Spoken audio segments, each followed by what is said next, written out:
Hi friends, ఈ వారం మనం వింటున్నది మనోరంజితం నవల్లోని 4వ భాగం. రచయిత్రి గోగినేని మణి, చదువుతున్న వారు రాధికా గోగినేని. మరి 4వ భాగంలోకి వెళ్లే ముందు ఇప్పటిదాకా జరిగిన కథ ఏమిటో చూద్దామా? అభిరామ్కి ఉన్న మందు వ్యసనం గురించి తెలిసిన వసుంధర తన కూతురి మహిమను ఆ అలవాటుకు బానిసైన వాళ్ళు మళ్ళీ లొంగిపోతారని ఆలోచించుకోమని హెచ్చరిస్తుంది. కానీ అభిరామ్ వాళ్ళ నాన్నగారు నిరంజన్ రావు, అమ్మ మనోరమతో అన్ని విషయాలు చర్చించాక అత్తమావల అండదండలు ఉంటాయనే భరోసాతో పెళ్లికి అంగీకరిస్తుంది. ఆ తర్వాత ఏం జరిగిందో 4వ భాగంలో వినండి. విన్నారుగా, ఇక కథలోకి వెళ్దామా? మనోరంజితం నవలలోని 4వ భాగం. అభిరామ్ ఇంటికి రావడం, పెళ్లి ఏర్పాట్ల గురించి నిర్ణయాలు తీసుకోవటం అన్నీ చకచకా జరిగిపోయాయి. మనోరమ వసుంధరతో చెప్పింది, పెట్టుపోతలు మర్యాదలు ఇలాంటి వాటి గురించి ఓ మాట అనుకుందాం. అసలు అలాంటి ఫిర్యాదులు ఎవరి వైపు నుండి కూడా మన పిల్లల పెళ్లిలో రాకూడదు, వినిపించకూడదు. ఆనందంగా సరదాగా జరిగిపోవాలి. వసుంధర సమ్మతిస్తున్నట్లు తల ఊపుతూ, అలాగే ఎవరో ఒకరి మాట ప్రకారం అలాంటివన్నీ నిర్ణయించుకుంటే బాగుంటుంది. మీరే అన్నీ నిర్ణయించాలి. నేను మా స్థితిగతులన్నీ మీకు ముందే చెప్పేశాను కాబట్టి మా బడ్జెట్కు లోబడి మీరేం చెప్పినా సరేనంటమే తప్ప కాదంటూ ఉండదు. ఇంకా చెప్పాలంటే నా తరఫు బంధువులంటూ ప్రత్యేకం ఎవరూ లేరు. పెళ్లికి చాలా కొద్ది మంది నా తోటి ఉద్యోగస్తులు వస్తారంతే అంది వసుంధర. మీ తరఫు బంధువులంటూ ఎవరు లేరని అంటారే, మేమున్నాంగా అంటూ మనోరమ సరదాగా నవ్వింది. నేను చెప్పింది మర్యాదలు పెట్టుపోతలు అనేవే లేకుండా చూసుకుందామని. మీరు ఇది చేయాలి, మేము ఇది చేయటం సాంప్రదాయం అని కాకుండా మనం కలిసి కొంత డబ్బును వేరే ఉంచి దానిని పెళ్లి ఖర్చులకు ఉపయోగించడం బాగుంటుంది. మీరు చెప్పింది చాలా బాగుంది. నేను దేన్ని కాదన్నని ముందే చెప్పేశాగా అంది వసుంధర చిరునవ్వుతో. ఆ రోజు వసుంధర మహిమతో మనోరమ చెప్పిన సంగతులన్నీ చెప్తూ, పెళ్లి కొడుకు తరఫు వాళ్ళమనే భేషజం ఇప్పట్లో చాలా మందిలో కనపడటం లేదనుకో. అయితే మనోరమ గారిలో పెద్ద ఉద్యోగస్తులమనే దర్పం కూడా లేదు అంది. మహిమ చిన్నగా నవ్వింది. ఆవిడేమో నిన్ను గ్రేట్ అంటారు, నువ్వేమో ఆమెని దీన్నేమంటారో తెలుసా? పరస్పర డబ్బా అని. వనస్పతిలా ఇదేంటబ్బా అంటూ ఆవిడ ఆశ్చర్యంగా చూసింది. చిన్నప్పుడు మా తెలుగు మాస్టర్ చెప్పారు, ఒక రచయిత మాటల ప్రకారం ఎవరిని వాళ్ళు పొగుడుకుంటే అది స్వంత డబ్బా, ఇంకెవరినో పొగిడితే పరడబ్బా, ఇద్దరూ ఒకరినొకరు పొగుడుకుంటే అది పరస్పర డబ్బా అవుతుంది అని. అర్థమైందా అంటూ మహిమ మళ్ళీ నవ్వింది. నిజమే గాని పొగడ్తంటే నేను ఒప్పుకోను. నిజాయితీగా మంచి మాటను చెప్పేవాళ్లను, పొగడ్తలతో అవసరాలను గడుపుకునే వాళ్లకు తేడా మనం తెలుసుకోలేమా? తేలిగ్గా గుర్తుపట్టగలం, అవునా అంది. నీ మాట నిజమేనమ్మా. మనోరమ గారి విషయంలో నాది నీ అభిప్రాయమే. తన గురించి తన వాళ్ల గురించి మాత్రమే కాకుండా ఎదుటివారి బాగోగులను గురించి కూడా ఆలోచించే నిస్వార్థమైన మంచి మనసమ్మ ఆవిడది. ఇక అభిరామ్ నాన్నగారైతే వృత్తి ధర్మాన్ని, నీతి నిజాయితీలను గౌరవించేంతగా ఇక దేన్ని లక్ష్య పెట్టరు. ఇది ఎవరో చెప్పగా విన్నమాట కానే కాదు, నేనే స్వయంగా తెలుసుకున్నాను కాబట్టి ఆయన పట్ల అలాంటి గౌరవాభిమానాలు ఏర్పడ్డాయి. వసుంధర నిట్టూర్చింది. క్షణం తర్వాత చిరునవ్వుతో అంది, అభిరామ్ అలవాట్ల గురించి తెలిసినా నేనింత నిశ్చింతగా పెళ్లికి అంగీకరించడానికి కారణం ఒక విధంగా నీ పట్టుదలే అయినా అసలు కారణం మాత్రం ఏం జరిగినా ఆదరించే అత్తమామలు ఉంటారనే భరోసాతోనే. నాలా సమస్యల్ని ఒంటరిగా ఎదుర్కోవాల్సిన కష్టం నీకు ఉండదు. ఆత్మీయుల తోడ్పాటు చాలా బలమిస్తుంది తెలుసా? అమ్మా అంటూ మహిమ ఆమె వైపు కొంచెం కినుకుగా చూసింది. నీకు ఇంతకుముందు చెప్పానో లేదో గాని ఇప్పుడు మళ్ళీ చెప్తున్నా విను. అభిరామ్ని నేను ఇష్టపడ్డాను కనుక అతని గురించి నాకు తెలిసిన అన్ని వివరాలను నీకు చెప్పాను. అతని పూర్వపు అలవాట్ల గురించే ఆందోళన పడుతున్నావు గాని ఇప్పుడు ఏమీ లేవంటే నీకు నమ్మకం కుదిరినట్లు అనిపించటం లేదు. అందుకే నీ మాటల్లో కొంచెం అసంతృప్తి అప్పుడప్పుడు కనిపిస్తూనే ఉంది. నువ్వు ఒకటి చెప్పు. నువ్వు నా పెళ్లి చేయాలనుకుని సంబంధాలు చూస్తావు. అబ్బాయి చూడటానికి బాగానే ఉన్నాడు, దురలవాట్లు ఏవీ లేవు, మంచి ఉద్యోగమే చేస్తున్నాడు. ఈ విషయాలే కదా ఆలోచిస్తారు. ఆ పైన కట్న కానుకల ప్రసక్తే తీసుకురాకుండా అమ్మాయిని మెచ్చి అంగీకరించారంటే అబ్బో ఇంకేం కావాలి అనుకుంటూ సంబరపడి అంగీకరిస్తావు. అంతే తప్ప ముందు ఏం జరిగింది, పూర్వజన్మ విశేషాలేంటి అని ఆలోచించవు, అవునా?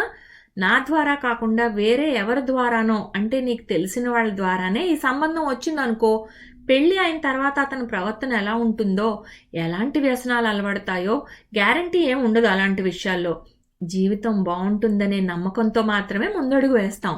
ఇప్పుడు అదే అనుకోమని నా సలహా. అప్పుడు నీకు కొంచెం కూడా అసంతృప్తి ఉండదు. నీకు అభిరామ్ గురించి తెలిసింది కాబట్టే మళ్ళీ పాత అలవాట్లకు లోబడిపోతాడేమోననే భయం ఏర్పడింది. ఇంకో మాట కూడా వినమ్మా. ఎటువంటి సమస్యలు వచ్చినా నేను ధైర్యంగా ఎదుర్కొంటాను, స్థిరంగా నిలబడతాను. నేను మునుపటి తరం వాళ్ళలా సర్దుకుపోవడానికి, సంసారాన్ని నిలబెట్టుకోవడానికి ప్రయత్నిస్తాను. 100కి 100 పాళ్ళు ఎవరూ మనకు నచ్చినట్లే ఉండరనే విషయం తెలుసు.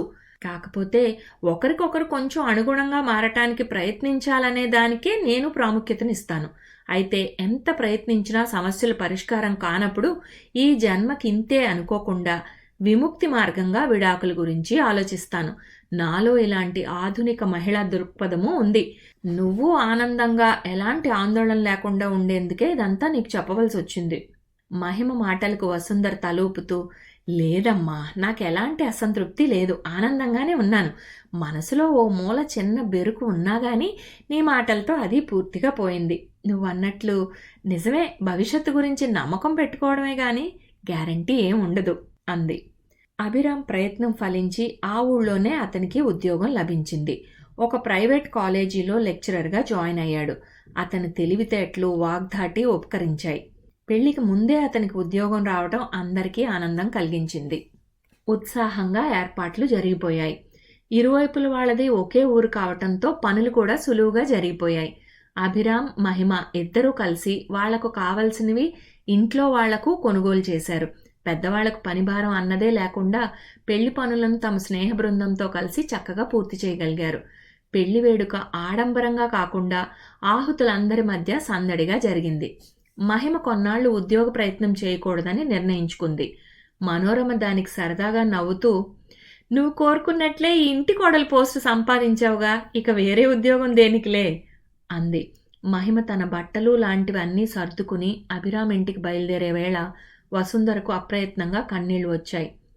కళ్ళు తుడుచుకుంటున్న వసుంధరతో మనోరమ, అదేమిటి వదినగారు, ఎందుకా కన్నీళ్ళు అంది. ఏదోనండి, ఒంటరినని గుర్తుకొచ్చి అంతే అంటూ మాటలు ఆపేసింది. మనోరమ, భలే వారే అంటూ చిన్నగా నవ్వింది.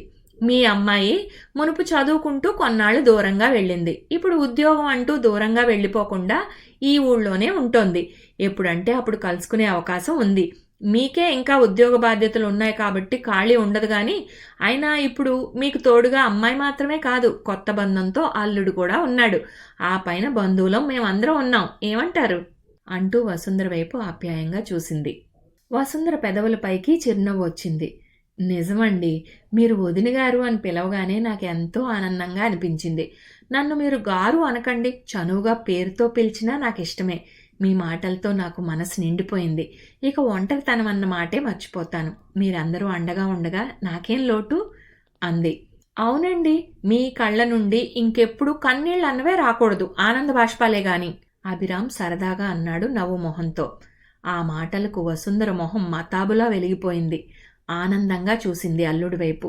తన అభిమానాన్ని చూపులతోనే వ్యక్తపరిచింది, మాటల్లో చెప్పలేనన్నట్లు. ఈ విషయం గమనించిన మహిమకు చాలా సంతోషంగా అనిపించి అభిరామ్ వైపు ప్రశంసగా ఇష్టంగా చూసి చిరునవ్వు నవ్వింది. ఇంటికి వచ్చిన మహిమతో తర్వాత మనోరమ సరదాగా చెప్పింది, అమ్మాయి, ఇక నుండి ఇంటి బాధ్యతలన్నీ నీవే. ఇంట్లో ఉన్న వాళ్ళందరికీ పనులు పురమాయించడం నీ డ్యూటీ. జీ హుజూర్ అన్నట్లుగా పాటించడం మా విధి. నేను ఉద్యోగం కావాలని మిమ్మల్ని అడిగినప్పుడే మీకు చెప్పాను, మీ వెంట ఉంటూ పనుల్లో సాయం మాత్రమే చేస్తానన్నాను, అంతేగాని అన్నీ నేనే చక్కబెడతాననలేదు. ఇప్పుడేమో కొత్తగా అదనంగా చెప్తే నేను చేయను బింకన్ నటించింది. మనోరమకి నవ్వొచ్చింది. సరేలే, పనులన్నీ నీకు అప్పగించి నేను ఫ్రెండ్స్తో తిరుగుదామని ప్లాన్ వేసా. అలాంటి కుట్రలేవి నీ దగ్గర సాగమని అర్థమైంది. పనులేమన్నా ఉంటే ఇద్దరం కలిసి ముగించేసి షికార్లకి కలిసే వెళ్దాం, సరేనా? ఈ మాట నచ్చింది, బాగుంది అంది మహిమ నవ్వేస్తూ. అభి ఇంటికి వచ్చే వరకేలే పనులైనా బయట షికార్లైనా, ఆ తర్వాత మీ సమయం మీదే, నేనేం కల్పించుకోను, నాకేం సంబంధం లేదు అంది మనోరమ సరదాగా. ఇలాంటి సరదా వాతావరణం అత్తగారింట్లో ఉంటే ఏ అమ్మాయి అయినా అత్తగారిల్లంటే భయపడదు, పదే పదే అమ్మగారింటికి వెళ్లాలని తహతహలాడదు కూడా అనుకుంది మహిమ మనసులోనే. మహిమ ఆ ఇంటికి వచ్చిన 4 రోజులకే నిరంజనరావు మనోరమ చేతికి ఒక చెక్ ఇచ్చి, నాకు ఏరియర్స్గా అందింది, దీంతో నువ్వు మహిమ ఏవైనా బంగారపు వస్తువులు మీకు నచ్చినవి తీసుకోండి అన్నాడు. అక్కడే ఉన్న మహిమ, అదేమిటి మావయ్య, ఇప్పుడు ఎందుకు అని ఏదో ఇంకా అనబోతుంటే ఆయన చిరునవ్వుతో చూస్తూ, నువ్వేం అభ్యంతరం చెప్పినా నేను వినే ప్రశ్న లేదమ్మా. నా చెయ్యి దాటిపోయింది, మీ అత్తయ్య చేతిలోకి వెళ్ళిపోయింది అంటే పెత్తనం ఆమెదే. ఏదైనా మీరిద్దరూ ఆలోచించి చేసుకోండి ఏమైనా అని చెప్పి అక్కడి నుండి వెళ్ళిపోయారు. మనోరమ నవ్వుతూ, నేను ఈ వయసులో పెట్టుకునేవి ఏముంటాయి కానీ నీకు నచ్చిందే ఒక పెద్ద వస్తువుగా తీసుకుందాం అంది. అలా అనకండి, ఏ వయసులో నప్పేవి అవే పెట్టుకోవచ్చు. మావయ్య గారి మాట ప్రకారం మీరు ఏదైనా తీసుకోవాల్సిందే, లేకపోతే నేను ఒప్పుకోనుగా అంది మహిమ హెచ్చరికలా. మీ మావయ్య నా ఇష్ట ప్రకారం చేయమన్నారుగా, కాబట్టి నువ్వు నా మాటను కాదంటానికి లేదులే. అయినా రేపు షాప్కు వెళ్ళాక అక్కడ మనకు నచ్చిన వాటిని బట్టి ఆలోచించుకోవచ్చులే అంటూ ఆ విషయానికి మనోరమ ముగింపు చెప్పేసింది. ఈ విషయం తెలిసి అభిరామ్ మనోరమతో ఒంటరిగా ఉన్నప్పుడు తెచ్చిపెట్టుకున్న నిష్ఠూరంతో అన్నాడు, చూసావా, నాన్నకి నేనంటే ఇష్టం ఉండదన్నానా, నువ్వు ఆ మాటను నమ్మలేదు. అదే డబ్బుతో ముగ్గురు ఏమైనా కొనుక్కోవచ్చుని అనవచ్చుగా. మహిమ చిన్నగా నవ్వింది. మనమిద్దరం ఒకటేనని అనుకున్నారేమో, అందుకే ఏ ఒక్కరి పేరు చెప్పినా ఇద్దరికి ఇచ్చినట్లే అవుతుందని అనుకోవటం నాకు బాగానే ఉంది. మీకు నచ్చలేదా? నేనలా అనుకోవటం లేదు, నాన్న చెప్పడం వేరు కదా అనుకున్నాను అంతే. అయినా ఒకవేళ నా పేరు కలిపినా కూడా నేనే కాదనేవాణ్ణి. కేవలం నాన్న గురించి నేను అనుకునేది నిజమేనని నీకు నచ్చ చెప్పడానికి మాత్రమే అలా మాట్లాడాను. అయినా మహిమ, నీకు తెలీదా నా మనసులో నీకు ఎటువంటి స్థానం ఉందో? చీకటి మూసిన నా జీవితంలోకి వెలుగును ప్రసరింపచేసిన దేవతలాంటి వ్యక్తివి నువ్వు. ఈ మాట కావాలంటే రాసిస్తా, సంతకం పెట్టి మరి అంటూ నవ్వాడు అభిరామ్. రాసి పెట్టుకోవాల్సిన అవసరం లేదు గాని మిమ్మల్ని, మీలోని మార్పుని గట్టిగా నమ్మాను కాబట్టే కదా మా అమ్మ సంకోచాలని భయాల్ని లెక్క చేయకుండా మీతో పెళ్లికి సిద్ధపడ్డాను. దానికి నేను విచారించే రోజు రాదని ఇప్పుడు మా అమ్మ కూడా గట్టిగా నమ్ముతోంది. చాలా సంతోషంగా ఉంది. మహి, నీ మాటల ప్రేరణ వల్లనే కదా నేను ఆ రీహాబిలిటేషన్ సెంటర్కి వెళ్ళాను. కాబట్టే ఆ మత్తు ప్రపంచం నుండి బయటకు వచ్చి జీవితం గురించి తెలుసుకుని కుటుంబాన్ని ఏర్పరచుకుని ఈ ఆనందం అనుభవించగలుగుతున్నానంటే దానికి కారణం నువ్వే మహి. నువ్వు తోడుగా నా పక్కన ఉన్నంతకాలం నేను మళ్ళీ ఆ పాత అలవాట్ల జోలికి వెళ్ళను. అలా నీకు మాట ఇస్తున్నాను అనుకో. ఆ మాటలకు మహిమ నిలువెల్లా పులకించిపోయినట్లుగా కళ్ళు అరమోడ్పులయ్యాయి. తన్మయత్వం నుండి తేరుకుని, ఇది చాలు, నాకు ఇంకే అష్టైశ్వర్యాలు అవసరం లేదు అంది తనలో తాను అనుకుంటున్నట్లు చాలా మెల్లగా. మహిమ కోడలుగా ఆ ఇంటికి వచ్చాక మనోరమలో ఉత్సాహం రెట్టింపైనట్లుగా ఉంది. మునుపు కొడుకు భవిష్యత్తు ఎలా ఉంటుందోననే ఆలోచన మనసును తొలిచేస్తుండేది. అందువలన ఏ పని చేస్తున్నా ఏదో నిరుత్సాహం వెంటాడేది. ఇప్పుడేమో ఆమెకు చాలా నిశ్చింతగా ఉంది. తాము ఉన్న ఊళ్ళోనే కొడుక్కి ఉద్యోగం దొరకటం, వేరే ఉండాలన్న ఆలోచన లేకుండా ఇష్టంగా తమతోనే కలిసి ఉండటంతో చాలా సంతృప్తిగా సంతోషంగా అనిపించింది. భర్త కొన్నాళ్లు వేచి చూసి అభిరామ్ పాత అలవాట్లకు దాసోహమైపోకుండా నిలకడగా ఉంటే అప్పుడు పెళ్లి ప్రయత్నం చేయటం బాగుంటుందనంటే మనోరమ వినలేదు. తన ప్రేమతో అభిరామ్ని ఎటువంటి బలహీనతలకు లోనవ్వకుండా చూసుకోగలనని మహిమ అంత నమ్మకంగా ఉన్నప్పుడు మనం కాదంటం ఎందుకు అంటూ కొడుకు పెళ్లికి భర్తను ఒప్పించగలిగింది మనోరమ. నిరంజనరావు మాట ప్రకారం ఏమీ దాచకుండా అతని గురించి మహిమకి చెప్పింది. అవన్నీ తనకు తెలుసని మహిమ అనటంతో ఆవిడ మనసు తేలికైంది. మునుపుట్లా ఏదో కారణంతో ఉద్యోగాన్ని వదిలేయకుండా అభిరామ్ శ్రద్ధగా ఉద్యోగ బాధ్యతలు నిర్వర్తిస్తూ క్రమశిక్షణగా మెలగటం చూసి మనోరమ మాత్రమే కాదు, నిరంజనరావు ఆనందించాడు. అదంతా మహిమ వల్లనే సాధ్యమైందనిపించి ఇద్దరూ కూడా మహిమ పట్ల ఆదరాభిమానాలను పెంచుకున్నారు కూడా. వసుంధరకు సెలవు ఉన్న రోజుల్లో మహిమ, అభిరామ్ ఇద్దరూ అక్కడికి వెళ్ళి వస్తున్నారు. అభిరామ్ అక్కడి నుండే కాలేజీకి వెళ్ళి వస్తుంటే మహిమ పగలంతా తల్లితో కబుర్లు చెప్తూ కాలక్షేపం చేస్తుండేది. వాళ్ళిద్దరి అన్యోన్యతను, అభిరామ్ మంచితనాన్ని చూసిన వసుంధర, ఈ సంబంధాన్ని కాదనుకుంటే చాలా పొరపాటు జరిగేది అంది ఆనందంగా మహిమతో. మహిమకు సంతోషంగా అనిపించింది తల్లి ఆ మాట అన్నందుకు. అలాంటి గొప్ప ప్రేమను రుచి చూశాను కనుకనే నీ మాటను కాదని నిన్ను ఒప్పించటానికి అంతగా పోరాటం చేశాను అనుకుంది మహిమ మనసులో మురిపంగా. వసుంధరకు కొంచెం నీరసంగా అనిపించి సెలవు పెట్టింది. ఆ విషయం తెలిసి మనోరమ, మహిమ ఆమె దగ్గరకు వెళ్లారు. మామూలు నీరసమే, మరేం పర్వాలేదని అన్నా మనోరమ మహిమను 2 రోజులు దగ్గరుండి జాగ్రత్తగా చూసుకోమని చెప్పి తను ఒక్కతే ఇంటికి తిరిగి వచ్చింది. 2 రోజుల్లో ఆమె ఆరోగ్యం కుదుటపడి యథాప్రకారం ఉద్యోగానికి వెళ్లాలనుకుంటుండగా మహిమ ఇంటికి వచ్చేసింది. ఇంకో 4 రోజులు సాయంగా ఉంటానన్నా వసుంధర ఒప్పుకోలేదు. కాలక్షేపంగా ఉద్యోగానికి వెళ్తేనే ఆరోగ్యం మెరుగుపడుతుంది తప్ప ఇంట్లో విశ్రాంతిగా కూర్చున్నంత మాత్రాన బాగున్నట్లు కాదని మహిమను అత్తవారింటికి పంపించేసింది. అవసరమైతే మళ్లీ కబురు చేస్తానని చెప్పటంతో మహిమ ఆమె మాటను అంగీకరించింది. కొన్నాళ్లలో అత్తయ్య రిటైర్ అవుతారు కాబట్టి ఒక్కరు ఉండటం ఎందుకు, ఇక్కడికే వచ్చేస్తే అందరం కలిసి ఉండొచ్చు. అమ్మ వాళ్ళ అభిప్రాయం కూడా ఇదే అన్నాడు అభిరామ్ మహిమతో. మహిమ చిన్నగా నవ్వింది. మనకు ఏ ఇబ్బంది అనిపించక బాగుండవచ్చును గాని అమ్మకు మాత్రం ఆ ఏర్పాటు నచ్చదని నా అభిప్రాయం. కేవలం అమ్మ గురించే అని నేను చెప్పడం లేదు. ఇప్పటి రోజుల్లో పెద్దవాళ్ల ఆలోచనలు ఏ రీతిని ఉంటాయో గమనించి చెప్తున్న మాట ఇది. మనతో పాటు ఉంటే ఏమి ఇబ్బంది ఉంటుంది? నువ్వు ఉంటావుగా, ఏం కావాలో అన్నీ కనిపెట్టి చూస్తుంటావుగా? కొంచెం ఆశ్చర్యంగా అడిగాడు అభిరామ్. మహిమ నిట్టూర్చింది. నేను చాలామంది పెద్దవాళ్ల మాటలు విన్నా కదా, అందువల్లనే ఈ అభిప్రాయం కలిగింది. పిల్లల దగ్గర ఉండాల్సి వస్తే వాళ్ళ పద్ధతులకు సర్దుబాటు చేసుకుని ఉండాల్సి వస్తుందనో ఏమో గాని స్వతంత్రంగా ఒంటరిగా ఉండటమే మేలని భావిస్తున్నారు అంది మహిమ. అవునా అన్నట్లుగా చూసిన అభిరామ్, ఈ విధంగా ఆలోచించలేదే, కొత్తగా ఉంది అన్నాడు. ఒక క్షణం ఆలోచిస్తున్నట్లు మౌనంగా ఉండిపోయిన అభిరామ్, అయితే నీ అభిప్రాయం ప్రకారం మా అమ్మా నాన్నలు కూడా తమ స్వేచ్ఛ కోల్పోయినట్లు అనుకుంటారా? అంటే మనం వాళ్ళతో కలిసి ఉన్నాంగా అన్నాడు. మనం ఎక్కడో ఉంటే మన దగ్గరకు వచ్చి ఉండాల్సి వస్తే అలాంటి అభిప్రాయం కలగవచ్చునేమో కానీ ఇప్పుడు కాదు. ఎందుకంటే వాళ్ళున్న చోటే వాళ్ళు ఉన్నారు. తమ పద్ధతులు అలవాట్లు మార్చుకోవాల్సిన అవసరం అగత్యం ఏమీ లేవు. మనకే ఏ అభ్యంతరమైనా ఉంటే ఉండాలి. కానీ అలాంటి ఆలోచన రాకుండా మనం సంతోషంగా కలిసి ఉండగలుగుతున్నామంటే దానికి కారణం అత్తయ్య వాళ్లే. మనం ఏం చేసినా ఎలా ఉన్నా ఎటువంటి నియమాలు విధించరు. ఎప్పుడైనా ఏదైనా చెప్పినా స్నేహపూర్వకంగా సలహాలు మాత్రమే చెప్తుంటారు. అంతే. మనం ఆనందంగా స్వతంత్రంగా ఉండటానికి వాళ్ళిద్దరు గొప్పతనమే కారణం. అర్థమైందా అంది మహిమ చిరునవ్వుతో చూస్తూ. అర్థమైంది.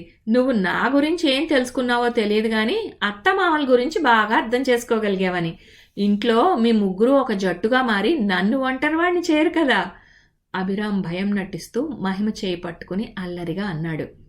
మహిమ సరదాగా నవ్వి, వాళ్లతో నాకు బంధం ఏర్పడింది మీ ద్వారానే కదా, మీ చేయి వదిలిపెట్టే ప్రసక్తే లేదు అంటూ అతను పట్టుకున్న చేతిపై మరో చేయి ఉంచుతూ ప్రేమగా చూసింది.